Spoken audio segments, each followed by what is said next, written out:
Hello guys, तो आज हम लोग करने वाले हैं chemical reaction and equation class 10 का।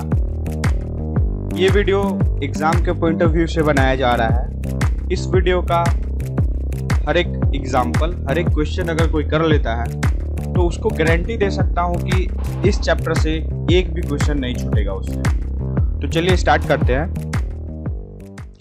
तो यहाँ पे एक माइंड मैप बना दिया हूँ आप लोगों के लिए केमिकल रिएक्शन एंड इक्वेशन का। तो सबसे पहले हम लोग केमिकल इक्वेशन में जाएंगे, फिर बैलेंसिंग ऑफ केमिकल इक्वेशन से होते हुए कैरेक्टरिस्टिक ऑफ केमिकल रिएक्शन देखेंगे, change in colour, temperature, state और इवोल्यूशन ऑफ गैस। उसके बाद फॉर्मेशन ऑफ प्रेसिपिटेट देखते हुए एंडोथर्मिक एक्सोथर्मिक रिएक्शन देखेंगे। फिर नेक्स्ट केमिकल रिएक्शन का टाइप्स देखेंगे, combination, decomposition, displacement, oxidation, reduction and redox reaction. फिर इफेक्ट ऑफ ऑक्सीडेशन के अंदर कोरोजन और रेंसिडिटी को करते हुए चैप्टर को एंड कर देंगे। तो अब आता है हमारे पास केमिकल रिएक्शन। तो केमिकल रिएक्शन क्या होता है? तो chemical reaction a process in which one or more substance react to form new substance with new chemical identity and property. तो केमिकल रिएक्शन क्या होता है? तो केमिकल रिएक्शन एक ऐसा प्रोसेस होता है जहां एक या एक से अधिक सब्सटेंस रिएक्ट करते हैं एक नए सब्सटेंस बनाने के लिए, जिसका केमिकल प्रॉपर्टी और एक अलग आइडेंटिटी होता है उस न्यूली फॉर्म्ड सब्सटेंस का। फिर आता है केमिकल इक्वेशन। तो केमिकल इक्वेशन होता है symbolic representation of a chemical reaction. It is symbolic representation of a chemical reaction. तो केमिकल इक्वेशन होता है एक ऐसा रिप्रेजेंटेशन, सिंबॉलिक रिप्रेजेंटेशन, जिसमें हम लोग केमिकल रिएक्शन को रिप्रेजेंट करते हैं। जैसे यहाँ पे आप लोग एग्जांपल में देख सकते हैं, मीथेन प्लस ऑक्सीजन रिएक्ट कर रहा है, कार्बन डाइऑक्साइड और वाटर दे रहा है। तो यहाँ पे CH4 जो मीथेन का फॉर्मूला है वो यूज हुआ है, ये इसका सिंबल है आप कह सकते हैं। तो ये एक सिंबॉलिक रिप्रेजेंटेशन है ये वाला। बट यहाँ पे आप लोग देखें तो वर्ड्स में लिखा हुआ है methane plus oxygen gives carbon dioxide plus water. तो ये एक वर्ड इक्वेशन है। फिर आता है ये यहाँ पे ब्रैकेट के अंदर G, ब्रैकेट के अंदर L। तो ये फिजिकल स्टेट दिखाता है कि इस कंपाउंड का फिजिकल स्टेट क्या है। तो रिएक्शन में इस कंपाउंड का physical state liquid, solid, gas हो सकता है और एक्वस सॉल्यूशन भी हो सकता है। फिर केमिकल इक्वेशन के अंदर हम लोग बैलेंसिंग ऑफ केमिकल इक्वेशन देखेंगे। तो chemical equation in which the number of atom of each element on reacted side equal to the product side. तो बैलेंस्ड केमिकल इक्वेशन वैसा केमिकल इक्वेशन होता है जहां पे रिएक्टेंट साइड एटम और product side का एटम का नंबर इक्वल होता है। दैट मीन्स जितने भी नंबर ऑफ एटम होते हैं द बोथ साइड वो इक्वल होते हैं। ये क्यों होते हैं? तो balancing of chemical equation is done to follow the law of conservation of mass. तो कंजर्वेशन ऑफ मास को वोलेट ना करने के कारण ये होता है, बैलेंसिंग करते हैं हम लोग। क्योंकि according to law of conservation of mass हम लोग को पता है कि mass can neither be created nor be destroyed during a chemical reaction. The method use for balancing chemical equation is called heat and trial method. तो हम लोग heat and trial method का यूज करेंगे, सिंपली कॉल्ड इट जुगाड़। तो यहाँ पे example से समझाता हूँ। जैसे यहाँ पे Fe प्लस H2O हमको क्या देता है? Gives Fe3O4 plus H2। तो सबसे पहले हम लोग नंबर ऑफ एटम चेक करेंगे बोथ दी साइड। तो यहाँ पे Fe का 1 है रिएक्टेड साइड, तो यहाँ पे रिएक्टेड साइड Fe का 1 एटम, प्रोडक्ट साइड Fe का 3 एटम, Fe3 लिखा हुआ है तो प्रोडक्ट साइड 3 एटम। उसी प्रकार H का यहाँ पे 2 है तो reactant side 2 and product side 2, तो H बैलेंस यहाँ पे दिख रहा है। फिर O के पास आते हैं, ऑक्सीजन के पास। तो यहाँ पे O एलिमेंट 1 है reactant side, but product side we have 4। तो सबसे डिफरेंस ऑक्सीजन वाले में है, तो हम लोग ऑक्सीजन से बैलेंस करना स्टार्ट करेंगे। तो बैलेंस करने के लिए हमको मल्टीप्लाई करना होगा किस कंपाउंड में? ये H2O में मल्टीप्लाई करना होगा रिएक्टेंट साइड, क्योंकि इधर कम है, यहाँ कमी है। तो हम लोग इस साइड इसको 4 से इंटू कर देंगे, पूरे कंपाउंड को ही इंटू करना पड़ेगा क्योंकि एक को नहीं कर सकते हैं। तो कंपाउंड को इंटू करेंगे तो ये 4 2 8 हो जाएगा, 8H हो जाएगा और 4O हो जाएगा। तो अब हमारे पास क्या होगा? अब हमारे पास रिएक्टेंट साइड हाइड्रोजन 8 हो जाएंगे और प्रोडक्ट साइड यहाँ पे 2 है। ऑक्सीजन बैलेंस हो जाएगा, तो अब हाइड्रोजन को बैलेंस कर लेंगे लास्ट में। तो हाइड्रोजन को बैलेंस करने के लिए सिंपली हमको प्रोडक्ट साइड 4 से मल्टीप्लाई कर देना है H2 के अंदर, तो वो 8 एटम हो जाएगा। तो यहाँ पे 4H2 कर दिए, तो यहाँ पे ऑक्सीजन भी बैलेंस हो गया हमारा, सॉरी हाइड्रोजन भी बैलेंस हो गया हमारा। अब यहाँ पे हम लोग का सिर्फ Fe बच गया। Fe रिएक्टेंट में 1 साइड है बट प्रोडक्ट में 3 है, तो Fe को सिंपली 3 से मल्टीप्लाई कर देंगे इस स्टेप में। तो फाइनली ये जो हमारा लास्टली यहाँ पे आता है, इसको ये हमारा बैलेंस्ड इक्वेशन आता है, ये हमारा बैलेंस्ड इक्वेशन आता है। ये लास्टली ये हमारा बैलेंस्ड इक्वेशन है, क्योंकि रिएक्टेंट और प्रोडक्ट दोनों इक्वल इक्वल एटम हो चुका है। तो इस तरह से हम लोग बैलेंस करते हैं। कुछ एग्जांपल यहाँ पे दिया गया है, उसका आंसर भी हमने यहाँ पे दे रखा है, तो आप लोग ये सारे को ट्राई करिएगा। ट्राई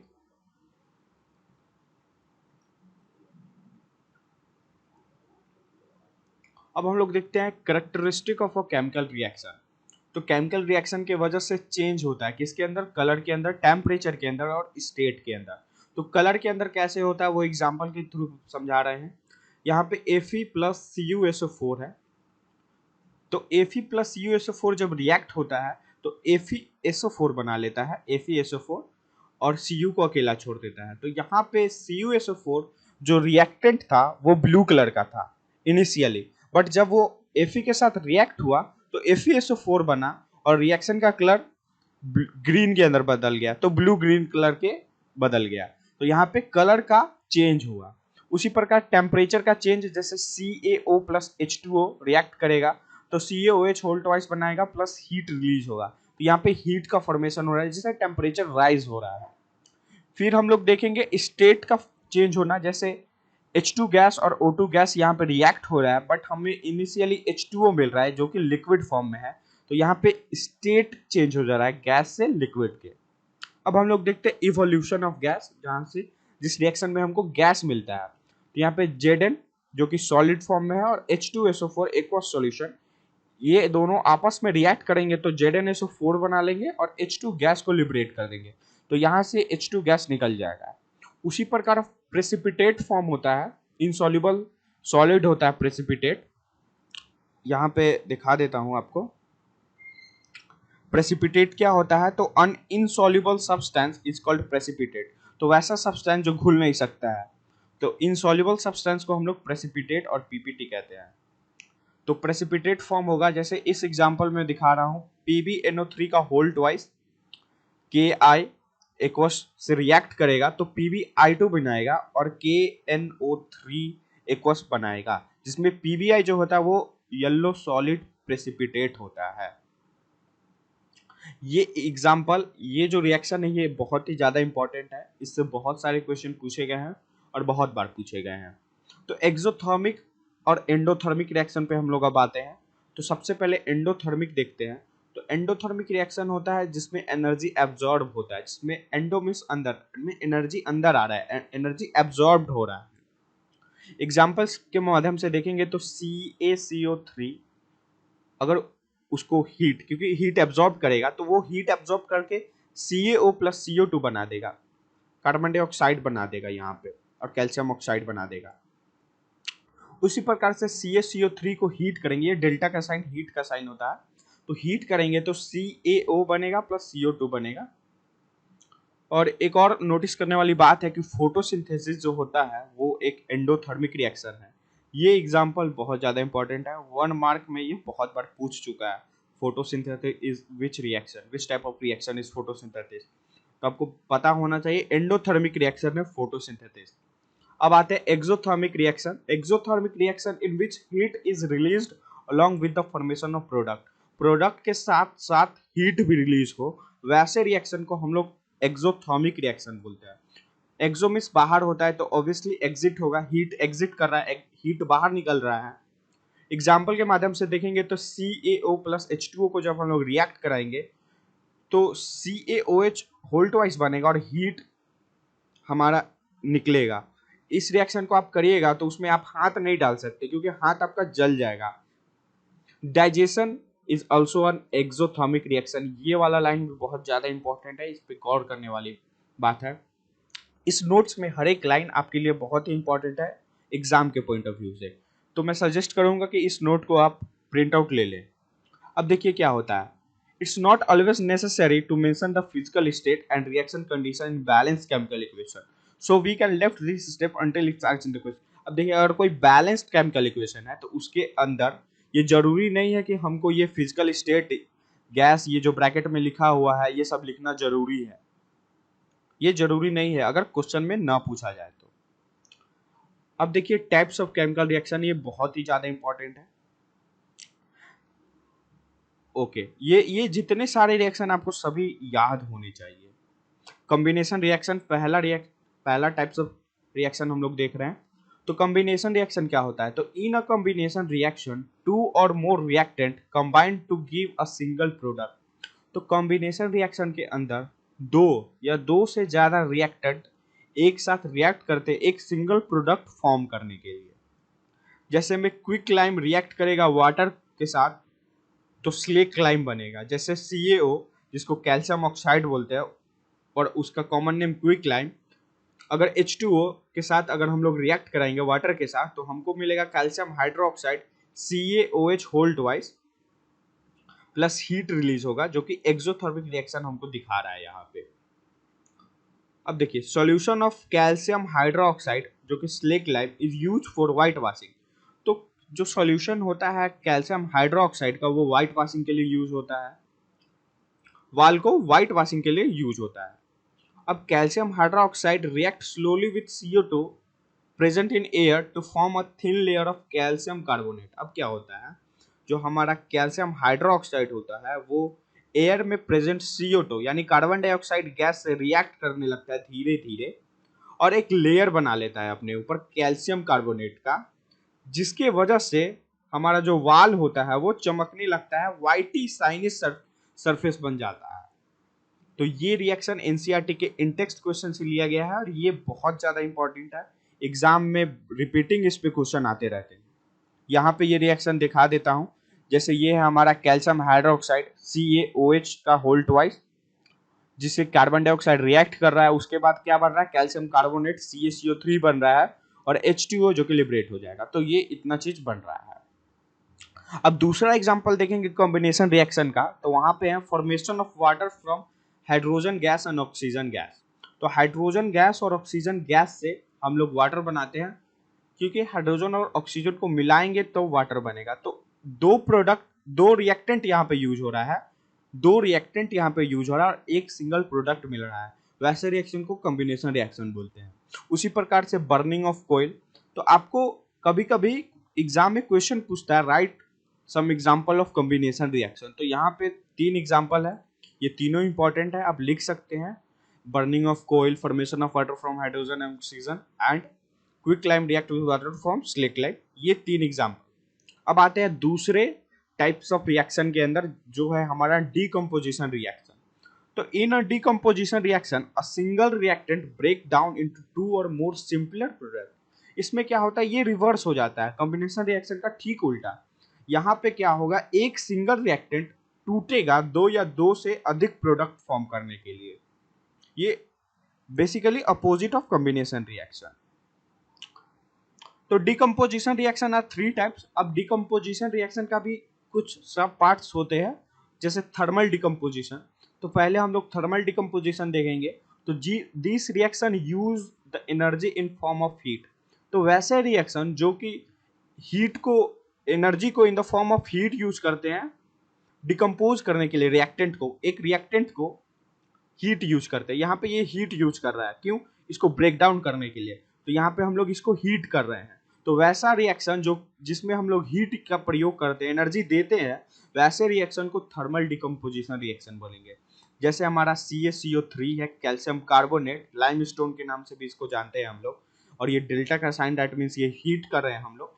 तो हमको क्या मिलेगा, हमको मिलेगा CaO कैल्शियम ऑक्साइड जिसको क्विक लाइम बोलते हैं, और कार्बन डाइऑक्साइड गैस मिलेगा। तो कैल्शियम ऑक्साइड जो यहाँ पे हमको मिलेगा, ये मैन्युफैक्चरिंग ऑफ सीमेंट के लिए यूज होता है। डायरेक्ट लाइन फ्रॉम एनसीईआरटी, इसलिए बोल रहा हूँ इस नोट्स का हर एक लाइन बहुत ही ज्यादा इंपॉर्टेंट है एग्जाम के पॉइंट ऑफ व्यू से। अब दूसरा अगर एग्जांपल देखेंगे थर्मल डिकम्पोजिशन का, तो हमारे पास है ferrous sulphate, the green colour crystal FeSO4.7H2, ये जो है वाटर ऑफ क्रिस्टलाइजेशन शो करता है, ये पूरे 7H2O on heating loses water of crystallisation and forms dehydrated FeSO4। अब क्या होता है, जब फेरस सल्फेट जो कि ग्रीन कलर का क्रिस्टल होता है उसको जब हम लोग हीट करते हैं तो हमको डिहाइड्रेटेड FeSO4 मिलता है, और जो 7H2O होता है वो वहां से ब्रेक डाउन हो जाता है। तो अब फिर फर्दर ये डिकम्पोज हो जाता है किसके अंदर, फेरिक ऑक्साइड के अंदर, sulphur dioxide and sulphur trioxide के अंदर। अब क्या होता है, FeSO4 जो था, पहले तो FeSO4.7H2O था, ये ग्रीन कलर का सल्फेट क्रिस्टल था, उसके बाद डिकम्पोज होने के बाद FeSO4 बना, फिर वो हीट होते होते फेरिक ऑक्साइड बना, फिर फेरिक ऑक्साइड और SO2 भी बना उसी से, फिर SO3 भी बना। तो ये रिएक्शन भी बहुत ही ज़्यादा इंपॉर्टेंट है एग्जाम के लिए, इसको भी याद कर ले। ऑन हीटिंग, अब नेक्स्ट एग्जाम्पल हम लोग देख रहे हैं लीड नाइट्रेट, जो कि लीड नाइट्रेट है हमारे पास यहाँ पे, decompose to give yellow lead monoxide nitrogen dioxide and oxygen gas. अब क्या होता है, जो लीड नाइट्रेट PbNO3 का होल ट्वाइस, उसको अगर हम लोग हीट करते हैं तो लीड ऑक्साइड बनता है जो कि येलो कलर का होता है, मोनोऑक्साइड बेसिकली। फिर हमारे पास बनता है NO2 नाइट्रोजन डाइऑक्साइड, जिसका ब्राउन फ्यूम होता है, और ये O2 ऑक्सीजन गैस। तो ये रिएक्शन भी आपके लिए बहुत ज्यादा इंपॉर्टेंट है। अब हम लोग आते हैं जो सेकेंड टाइप है हमारा, एक थर्मल देखे। अब हम लोग देख रहे हैं इलेक्ट्रोलाइटिक डिकम्पोजिशन और बेसिकली इलेक्ट्रोलिसिस। तो this reaction involve the use of electrical energy for the decomposition of reactant molecule. यहाँ पे रिएक्टेंट मॉलिक्यूल्स को तोड़ने के लिए हम लोग इलेक्ट्रिकल एनर्जी को यूज करते हैं। एग्जाम्पल से समझेंगे। When electric current is pass through water it decomposes to give oxygen and hydrogen. जब इलेक्ट्रिक करंट पास होता है वाटर से तो वो क्या कर देता है, वाटर को डिकम्पोज कर देता है किसके अंदर, H2 गैस के अंदर और O2 गैस के अंदर। तो ये वाटर लिक्विड से इसको गैस के अंदर कन्वर्ट कर देता है इलेक्ट्रिक करंट, तो ये डिकम्पोज कर रहा है। तो इस टाइप के रिएक्शन को इलेक्ट्रोलाइटिक डिकम्पोजिशन रिएक्शन बोलेंगे। फिर आता है हमारा second, when electric current is passed through molten sodium chloride. अब हमारे पास एक लिक्विड फॉर्म में सोडियम क्लोराइड है, molten sodium chloride, it decomposes to give sodium metal and chlorine gas.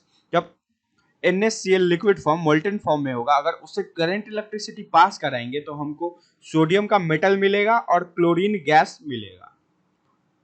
अब देखते हैं थर्ड और last type of decomposition reaction, जो कि है हमारा फोटो डिकम्पोजिशन और फोटोलाइसिस और फोटोकेमिकल डिकम्पोजिशन भी इसको बोलते हैं। तो this reaction involve the use of light energy for the purpose of decomposition. यहाँ पे हम लोग लाइट एनर्जी का यूज करते हैं डिकम्पोजिशन के लिए। अब एग्जाम्पल में आप लोग देखिए, silver chloride is exposed to sunlight it decomposes to give silver metal and chlorine gas। अब क्या होता है, सिल्वर क्लोराइड है हमारा ये कंपाउंड जो कि सॉलिड फॉर्म में होता है, अगर इसको हम लोग सनलाइट में छोड़ देंगे तो क्या होगा, वो सिल्वर देगा, सिल्वर मेटल देगा हमको जो कि ग्रेस व्हाइट का होगा, और Cl2 गैस क्लोरीन गैस देगा। तो ये डिकम्पोज हो जाएगा, ये टूट जाएगा। उसी प्रकार से सिल्वर ब्रोमाइड है, AgBr, Ag देगा और Br देगा, तो ये डिकम्पोज हो रहा है, टूट रहा है। These reaction of silver halide are used in black and white photography। Again a very good point, इससे क्वेश्चन पूछे गए हैं 1 marker. Black and white photography में कौन सा रिएक्शन यूज होता है, तो फोटो डिकम्पोजिशन और फोटो केमिकल डिकम्पोजिशन रिएक्शन का यूज होता है, और ये दोनों हैलाइड AgCl और AgBr ये दोनों यूज होता है, सेम रिएक्शन। अब आते हैं थर्ड टाइप ऑफ रिएक्शन जो कि है हमारा डिस्प्लेसमेंट रिएक्शन। तो डिस्प्लेसमेंट रिएक्शन क्या होता है, तो the reaction in which more reactive element displaces a less reactive element from it compound is called displacement reaction. This reaction is of two type. हमारे पास डिस्प्लेसमेंट रिएक्शन वैसा reaction होता है जहां पे एक मोर रिएक्टिव एलिमेंट एक less reactive element को डिस्प्लेस कर देती है उसके ही कंपाउंड में से। अगर कोई लेस रिएक्टिव कंपाउंड है और कोई मोर रिएक्टिव कंपाउंड है तो वो उसको डिकम्पोज कर देगी, सॉरी वो उसको रिप्लेस कर देगी, उसका यहां से डिस्प्लेस कर देगी। तो वैसे रिएक्शन को हम लोग डिस्प्लेसमेंट रिएक्शन कहते हैं। एग्जाम्पल से ज्यादा समझ आएगा तो सबसे पहले हम लोग सिंगल डिस्प्लेसमेंट देखेंगे। तो इसमें एक सिंगल एलिमेंट ही रिएक्ट करता है और टेक प्लेस लेता है। इसमें एक सिंगल एलिमेंट दूसरे एलिमेंट का प्लेस ले लेता है। तो देखिए हमारे पास आ गया एग्जाम्पल में हम लोग देखेंगे zinc being more reactive than copper. हमको पता है कि जिंक जो है वो कॉपर से ज्यादा रिएक्टिव है, तो वो क्या करता है कॉपर को डिस्प्लेस कर देता है, कहां से, CuSO4 के सॉल्यूशन से, और एक नया प्रोडक्ट फॉर्म करता है जिसको जिंक सल्फेट कहते हैं। ये देखिए जिंक है और ये कॉपर है, जिंक और कॉपर हमको दिख रहा है, ये हमारा जिंक, ये हमारा CuSO4। जिंक कॉपर से ज्यादा रिएक्टेंट है तो ये कॉपर को यहाँ से रिप्लेस कर देगा, खुद हो जाएगा ZnSO4 और यहाँ कॉपर अकेला हो जाएगा। तो ऐसे रिएक्शन को हम लोग सिंगल डिस्प्लेसमेंट कहते हैं क्योंकि यहाँ पे सिर्फ एक एलिमेंट इंटरचेंज हो रहा है, एक एलिमेंट डिस्प्लेस कर रहा है।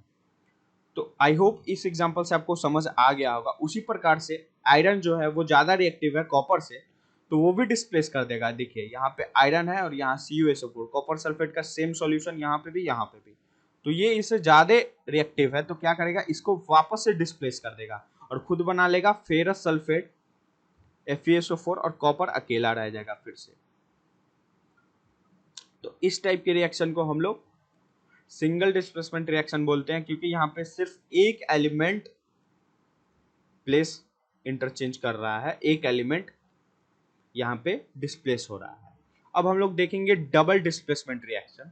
तो डबल डिस्प्लेसमेंट रिएक्शन होता है the reaction in which two different iron two different ions, ये बेसिकली आयंस है, और group of atom in the reactant molecules are displaced by each other. अब यहाँ होता क्या है, इसके अंदर दो एलिमेंट और दो ग्रुप ऑफ आयंस अपने अपने मॉलिक्यूल्स में से चेंज हो जाते हैं, अपने अपने कंपाउंड में से इंटरचेंज हो जाते हैं। एग्जाम्पल से ज्यादा समझ आएगा। और डबल डिस्प्लेसमेंट रिएक्शन जब भी होता है तो वहां पे एक प्रेसिपिटेट फॉर्म हो जाता है, तो वो भी इसको दूसरे नाम से भी बोलते हैं, प्रेसिपिटेशन रिएक्शन भी बोलते हैं। तो एग्जांपल से आपको ज्यादा समझ आएगा। जैसे यहाँ पे देखिए on adding sodium sulphate to barium chloride, एक बेरियम क्लोराइड का हमारे पास एक और सोल्यूशन है, उसके अंदर सोडियम सल्फेट अगर हम मिलाएंगे, ऐड करेंगे, तो एक curdy white precipitate of barium sulphate, एक व्हाइट प्रेसिपिटेट BaSO4 जिसको बेरियम सल्फेट बोलेंगे वो फॉर्म होगा और सोडियम क्लोराइड हमें मिलेगा एक्वस फॉर्म के अंदर। एक्वस फॉर्म के अंदर हमको सोडियम क्लोराइड मिलेगा। तो ये है यहाँ पे सोडियम सल्फेट और यहाँ पे बेरियम क्लोराइड। तो Ba का जगह ये डिस्प्लेस किया और N2 के जगह ये डिस्प्लेस हुआ। फिर क्या बना, हमारे पास बना BaSO4 जो कि एक प्रेसिपिटेट है। ये एरो डाउन का मीनिंग है कि ये कंपाउंड प्रेसिपिटेट है। तो BaSO4 बना, फिर बना NaCl, फिर बना हमारा sodium chloride aqueous, sodium chloride aqueous बना। उसी प्रकार से दूसरा एग्जांपल अगर हम लोग देखेंगे, ये जितने भी एग्जांपल इस नोट्स में है वो एनसीईआरटी के हैं और हर एक एग्जांपल से ही क्वेश्चन, हर एक रिएक्शन से ही क्वेश्चन किया गया है। तो ये सारे रिएक्शन आपको उंगलियों पे होने चाहिए। तो on adding silver nitrate solution to sodium bromide, a yellow precipitate of silver bromide and solution of sodium nitrate are formed। अब क्या होता है, सोडियम नाइट्रेट जिसको AgNO3 के नाम से हम लोग जानते हैं, सोडियम नाइट्रेट, और एक सोडियम ब्रोमाइड होता है NaBr। अगर इसको आपस में रिएक्ट करेंगे तो AgBr के पास चला जाएगा और NaNO3 के पास चला जाएगा। तो क्या बनेगा AgBr, जिसको सोडियम सिल्वर ब्रोमाइड करते हैं। सिल्वर ब्रोमाइड एक येलो कलर का पीपीटी होता है, प्रेसिपिटेट होता है, और NaNO3 सोडियम नाइट्रेट बनेगा। तो इस एग्जांपल ये इस रिएक्शन से भी क्वेश्चन किया जाता है, येलो प्रेसिपिटेट नेम द, ये आपको रिएक्शन दे देगा, सिर्फ इतना वर्ड रिएक्शन देगा आपको, फिर 1 2 3 करके क्वेश्चन करने लगेगा। Right a balance chemical equation, right the name of compound which form in the form of precipitate, इस तरह से आपको क्वेश्चन सीबीएसई करते रहता है। तो हर एक जितने सारे रिएक्शन है इस नोट्स में वो सारे के सारे इंपॉर्टेंट है। अब आगे हम लोग देखते हैं ऑक्सीडेशन क्या होता है।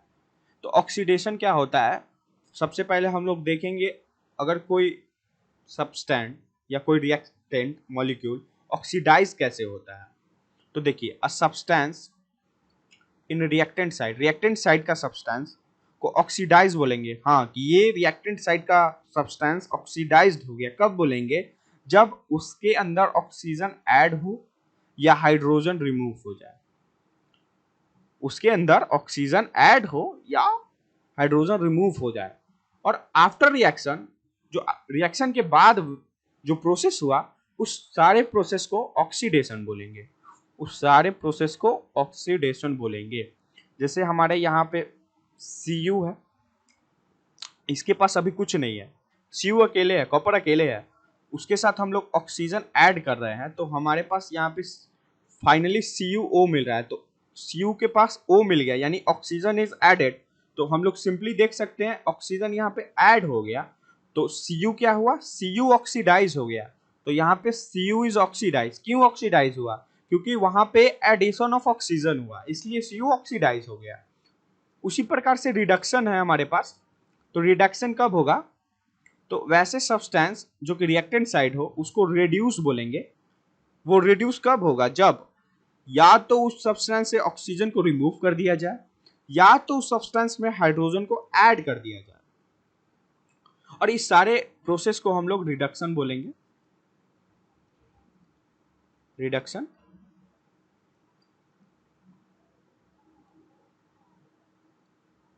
एग्जाम्पल में देखिए हमारे पास है H2 और Fe2। यहाँ पे F अभी अकेला है, इसके साथ कुछ कोई नहीं है, बट यहाँ पे फाइनली हमको क्या मिल रहा है, H के साथ F मिल रहा है। तो यहाँ पे क्या हो रहा है, हाइड्रोजन इज एडेड। अगर हाइड्रोजन किसी रिएक्टेंट में ऐड हो जाता है वैसे रिएक्टेंट को रेड्यूस्ड रिएक्टेंट बोलेंगे और वैसे रिएक्शन को हम लोग रिडक्शन बोलेंगे। तो यहाँ पे Fe2 is reduced due to addition of hydrogen. जी बिल्कुल सही, रेड्यूस कहेंगे क्योंकि उसमें हाइड्रोजन का ऐड हो रहा है। अब देखते हैं redox reaction. The reaction is with oxidation and reduction both take place simultaneously. अब क्या होता है, रिडॉक्स रिएक्शन के अंदर ऑक्सीडेशन रिएक्शन और रिडक्शन रिएक्शन एक साथ होता है। तो वैसे रिएक्शन को हम लोग रेडॉक्स रिएक्शन बोलेंगे। तो in a redox reaction substance getting oxidise is called reducing agent.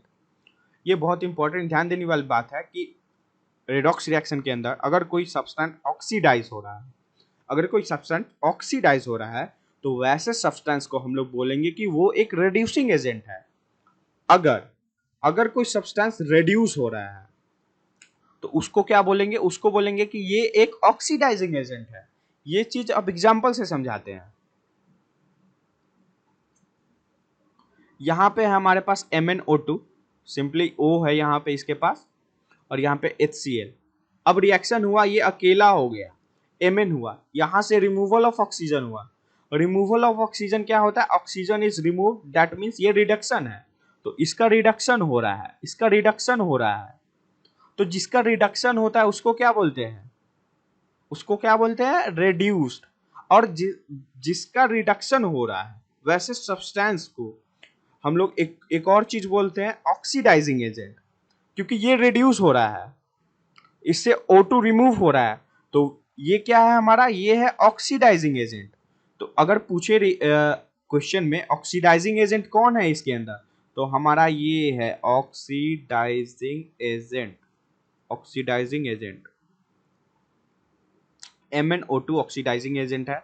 उसी प्रकार HCl है, यहाँ पे क्या हो रहा है, Cl है। तो अकेले यहाँ से H रिमूव हो जा रहा है और Cl बच रहा है। तो यहाँ पे क्या हो रहा है, हाइड्रोजन इज रिमूव्ड।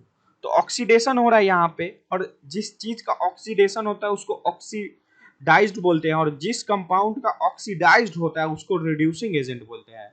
तो ये जो हमारे पास है ये है हमारे पास रिड्यूसिंग एजेंट है, रिड्यूसिंग एजेंट। ये जो हमारे पास HCl है ये इस रिएक्शन का रिड्यूसिंग एजेंट है।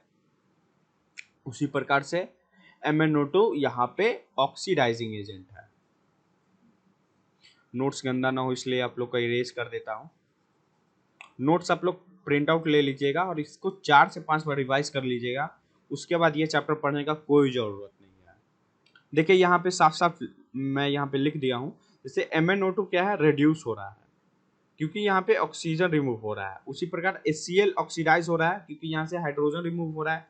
MnO2 ऑक्सीडाइजिंग एजेंट है, HCl रिड्यूसिंग एजेंट है, ये मैंने पहले ही बता दिया। तो डायरेक्ट क्वेश्चन देगा आपको, पहले बोलेगा ये रिएक्शन दे देगा और डायरेक्ट बोलेगा write the oxidising and reducing agent in the reaction, बोलेगा which is reduced and which is oxidised, that question रहता है। दूसरा रिएक्शन है ZnO प्लस C का, यहाँ पे Zn से O रिमूव हो रहा है, दैट मीन्स ZnO से O रिमूव हो रहा है, तो सिंपली हम लोग देख सकते हैं ये रिडक्शन हो रहा है, यहाँ पे रिडक्शन हो रहा है। उसी प्रकार कार्बन को O मिल रहा है तो ये ऑक्सीडेशन हो रहा है। अगर ऑक्सीडेशन हो रहा है तो ZnO ऑक्सीडाइजिंग एजेंट है और C रिड्यूसिंग एजेंट है। उसी प्रकार से C रिड्यूसिंग एजेंट है और ZnO ऑक्सीडाइजिंग एजेंट है। पूरा क्रियाकलाप लिख दिया हूँ। अब देखते हैं हम लोग, लास्ट टॉपिक है हमारा effect of oxidation. Effect of oxidation के अंदर हम लोग दो चीज को पढ़ेंगे, पहला है हमारा कोरोजन और दूसरा है रेंसिडिटी। कोरोजन में जंग लगना सिंपली बोलूंगा। तो यहाँ पे क्या होता है, when a metal is attacked by a substance, when a metal is attacked by a substance around it such as moisture, acid, air, water etcetera. अब क्या होता है, अगर कोई सब्सटेंस है, किसी भी सब्सटेंस के आजू बाजू का मॉइस्चर, एयर, एसिड उससे रिएक्ट कर रहा है, स्लोली स्लोली रिएक्ट कर रहा है, रिएक्ट करने से उसके ऊपर एक निगेटिव इम्पैक्ट पड़ रहा है, तो उस चीज को हम लोग बोलेंगे कोराइड हो रहा है उसके साथ, और this process is called corrosion, और वैसे प्रोसेस को हम लोग कोरिजन बोलेंगे। जैसे आपका रस्टिंग ऑफ मेटल, जैसे रस्टिंग ऑफ आयरन, आयरन जब रस्ट लगने जाता है, क्यों, उसमें मॉइस्चर, एयर, ये जितने सारे वातावरण से वो रिएक्ट कर जाते हैं उससे, आयरन से, एयर से भी वो रिएक्ट करता है, तो उससे उसमें खराबी आ जाता है। जैसे सिल्वर का काला हो जाना, सिल्वर मेटल काला हो जाता है, उसी प्रकार से कॉपर मेटल पे ग्रीन ग्रीन कोटिंग आ जाती है। और जैसे यहाँ पे रेलवे रेलिंग है, आयरन रेलिंग, ब्रिज का डैमेज हो जाना, शिप्स का डैमेज होना, कार बॉडीज का भी डैमेज हो जाना, जंग लग जाना। और ये कब होता है, ये ज्यादा होगा अगर कोई मेटल, अगर कोई सब्सटेंस आयरन का बना हो तो उसमें कोरोजन जल्दी देखने को मिलेगा। तो ये था हमारा कोरोजन। अब देखते हैं रेंसिडिटी क्या होता है। तो oxidation of fat and oil in the food item result in change in taste and smell. तो देखिए रेंसिडिटी वैसा प्रोसेस है जिस प्रोसेस में फूड के अंदर प्रेजेंट हुए ऑयल और फैट ऑक्सीडाइज हो जाते हैं, जिसके वजह से टेस्ट और स्मेल बदल जाता है, बिल्कुल चेंज हो जाता है, तो वैसे प्रोसेस को रेंसिडिटी बोलते हैं। तो कुछ मेथड है जिससे हम लोग रेंसिडिटी से बच सकते हैं। तो हमारे पास है मेथड, पहला method, packing of food item like potato wafers etcetera in packet containing nitrogen gas. Nitrogen gas direct question इस लाइन से पूछता है, इंस्टेड ऑफ एयर। जैसे हमारा चिप्स की पैकेट आते हैं, उस पैकेट में हम लोग नाइट्रोजन गैस को फिल करते हैं, क्यों, रेंसिडिटी से बचने के लिए, क्योंकि वहां पे ऑक्सीडेशन रिएक्शन ना हो, उससे बचाने के लिए हम लोग नाइट्रोजन गैस को उसके अंदर इंसर्ट करते हैं, पैकिंग में नाइट्रोजन गैस का यूज करते हैं। तो ये था हमारा फर्स्ट पॉइंट। सेकेंड पॉइंट है हमारा, हम लोग फूड या फूड मटेरियल को डायरेक्ट सनलाइट में ना रखें, अवॉइड करें फूड और फूड मटेरियल को सनलाइट में ना रखें। तो ये हमारा सेकेंड है कि हाँ, सनलाइट से दूर रखें। फिर है हमारा तीसरा, keeping food material in air tight container. Air tight container का यूज करें फूड मटेरियल को रखने के लिए। और लास्ट है हमारा बट नॉट द लीस्ट, क्या, हम लोग पका हुआ खाना को फ्रीज कर दे, दैट मीन फ्रीज में डाल दे, रेफ्रिजरेट कर दे। अब आते हैं इस चैप्टर से रिलेटेड कुछ PYQs जो मैंने यहाँ पे इंटीग्रेट कर दिया इसी नोट्स के साथ। तो देखिए पहला क्वेश्चन है लीड नाइट्रेट। लीड नाइट्रेट का सॉल्यूशन है हमारे पास, जो कि टेस्ट ट्यूब जिसमें पोटेशियम आयोडाइड है उससे रिएक्ट करेगा। तो अब पूछेगा कलर, और कंपाउंड प्रेसिपिटेट। बोले ना, एक रिएक्शन दे देता है और उससे 2-3 क्वेश्चन धड़ाधड़ पूछने लगता है। जैसे यहाँ पे पूछ रहा है right the name and colour of compound precipitate. अब कौन सा कंपाउंड प्रेसिपिटेट हो रहा है, ये प्रेसिपिटेट रिएक्शन है। Right the balance chemical equation for the reaction, और उसका केमिकल जो रिएक्शन टेक प्लेस होगा उसका आप एक बैलेंस केमिकल इक्वेशन लिखिए। फिर उसमें बताना name the type of this reaction, और वो जो रिएक्शन प्लेस हो रहा है वो किस टाइप का रिएक्शन है, कंपोजिशन, डबल डिस्प्लेसमेंट, फोटोलिटिक, वो सब आपको बताना है।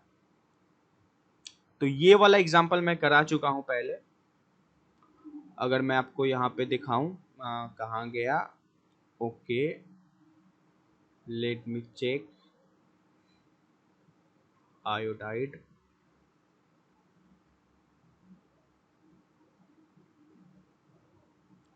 प्रेसिपिटेट,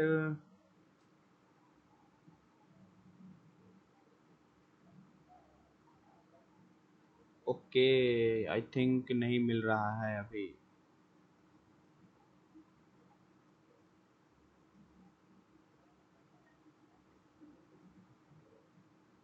ये रहा PbNO3 का होल ट्वाइस Ki, PbI मिलेगा और KNO3 मिलेगा, येलो सॉलिड प्रेसिपिटेट मिलेगा।